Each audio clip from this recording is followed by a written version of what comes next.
Hello and welcome back. Okay, Valia became a prisoner, deliver from Magus.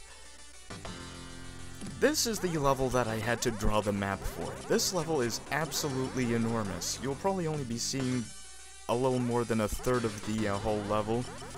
But that's because most of it is actually dead ends, and if you try to explore the whole thing, you will die of attrition. I mean, it's not negotiable. You will die.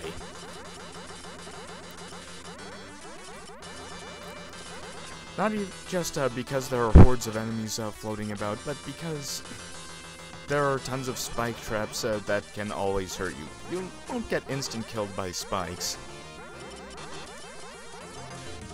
But any damage you take is bad damage.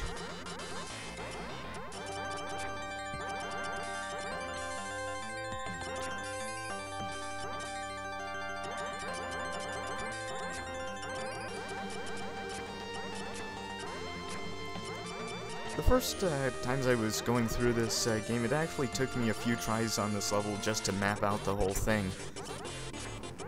And, you know, plan out the route I would take in playthroughs where I actually wanted to win.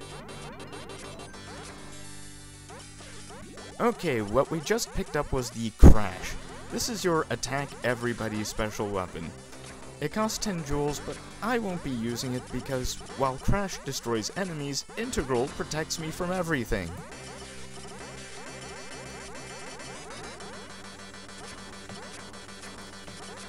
Oh yes, I'll be avoiding quite a few of the power-ups that are available in this level due to the level 4 upgrade glitch that I told you about last video.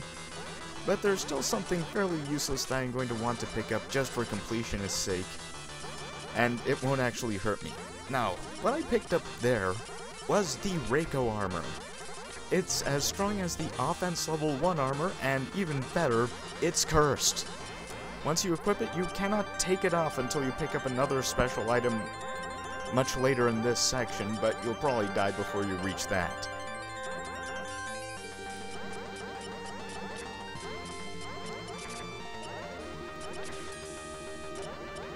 Now, I'm going to forewarn you viewers, because that's what I feel like. At the end of this level, things are going to be taking a bit of a dark turn. Yeah, a dark turn in this game, I know. But there are still degrees, and even though Valis has never really been a sunshine and rainbows sort of series, this one takes it to a bit of an extreme, even for these games.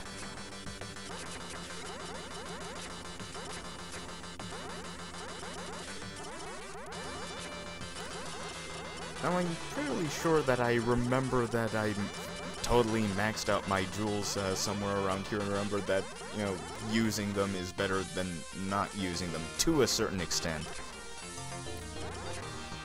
Next level is the other flying stage, the final level. So I try not to lean on my invulnerability too much. I actually did that once, and that's why I died on my first ever attempt at the final level of this game.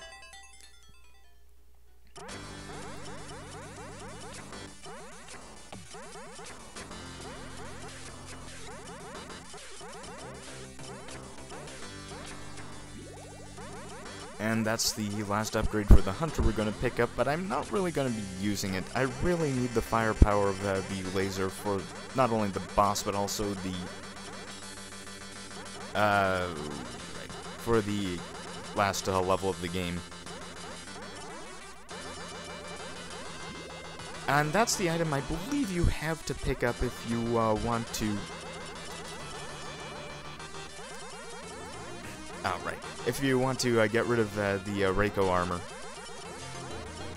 Anyway, we'll be moving on to the next section of this level pretty soon. And see how useful Integral is. I probably wouldn't have survived this run without it.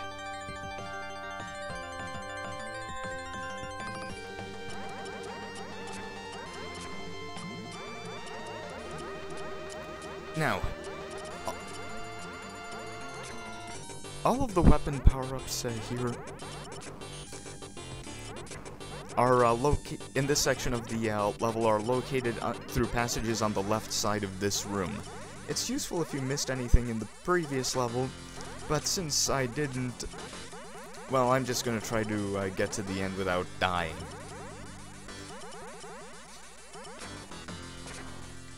I do kind of wish these elevators were a bit faster.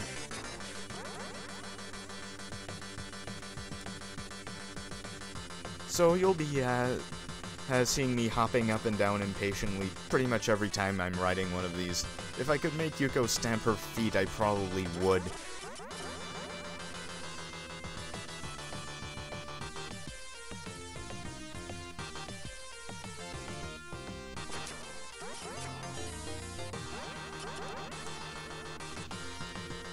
Thankfully, the boss of this stage isn't nearly as aggravating as the level itself. Its only real problem is that it has a rather specific weak point.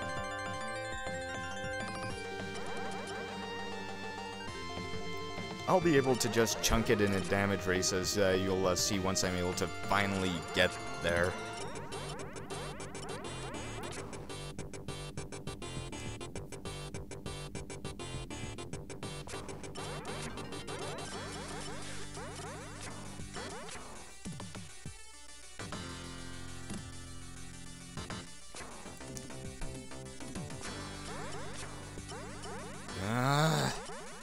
So slow.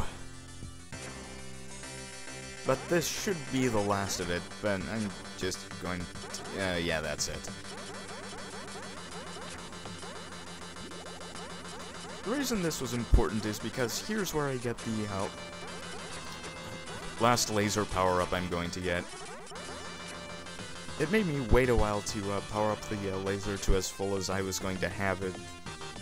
But it's just plain so powerful that it was worth the wait.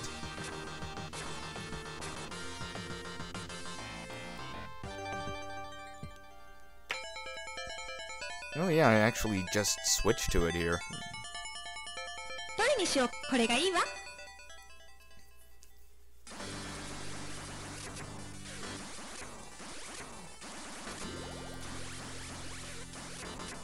Another thing that was made rather painfully clear for me while I was playing Valis 2 for the Turbo is that the cutscenes in this game are actually more and better animated than the ones in the TCD version. Oh, boss time. Bazoon divides itself and makes many larvae. Okay, we can still hit it right now even though the boss hasn't really emerged yet. And soon we'll be able to see it. Oh dear. Oh dear. You could have at least tried to be subtle, game. I feel like I should be putting a censor bar over this boss. Welcome to Let's Play Valis Freud. Oh man, this is like that Roman art of the gladiator fighting his own dong. I'm never gonna live this one down.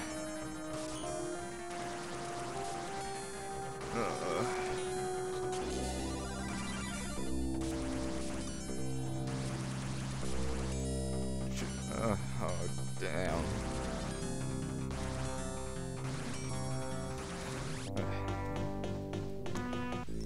You have certainly castrated a formidable foe in entering the visual scene.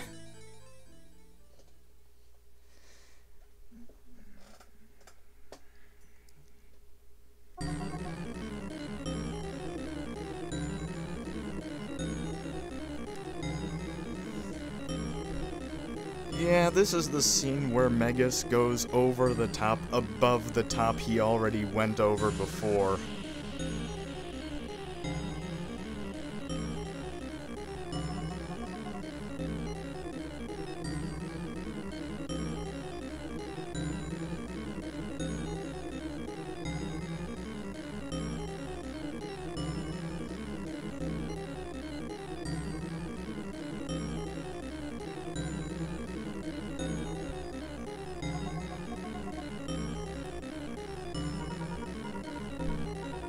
Oh dear, I think we already know how this is going to go.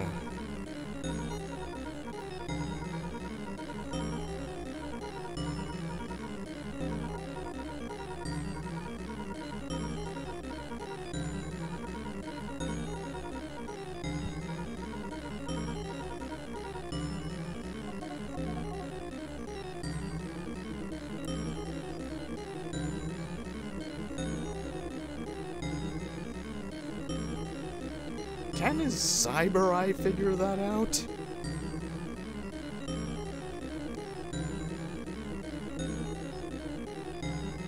Sorry, I already got Evil Overlord Bingo with the last video.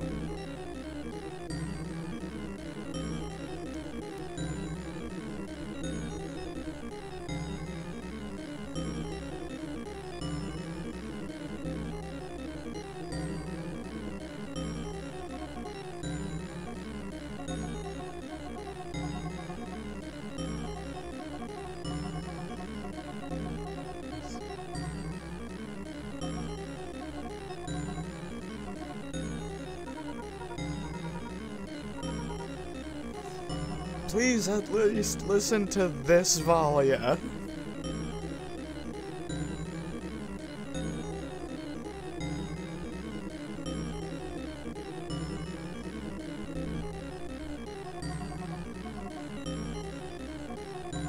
And here we go.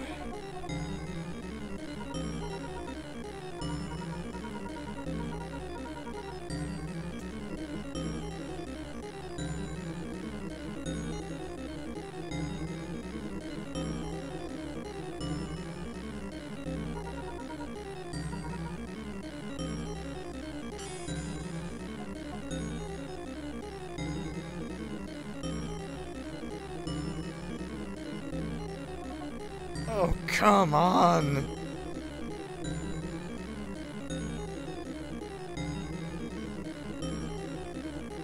I think Telenet may have just invented the ultimate asshole.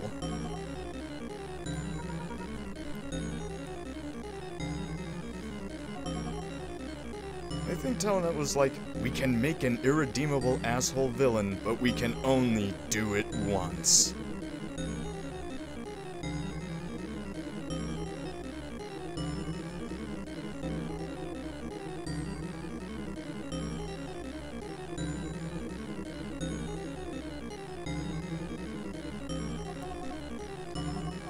Curse your sudden but inevitable betrayal. I think I'm just gonna back away from the mic for a bit.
Yeah, one thing, it took me a little while to see this, but that Radiant Aura isn't coming from the Phantasm Jewelry, that's from Reiko.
and amazingly, a transformation sequence involving Yuko that involves her gaining clothes.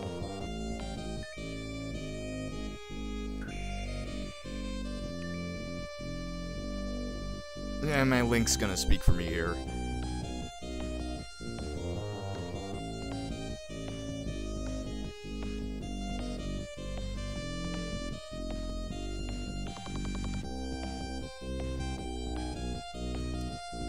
This is not just cosmetic, this is our final armor upgrade, which I'll explain next video.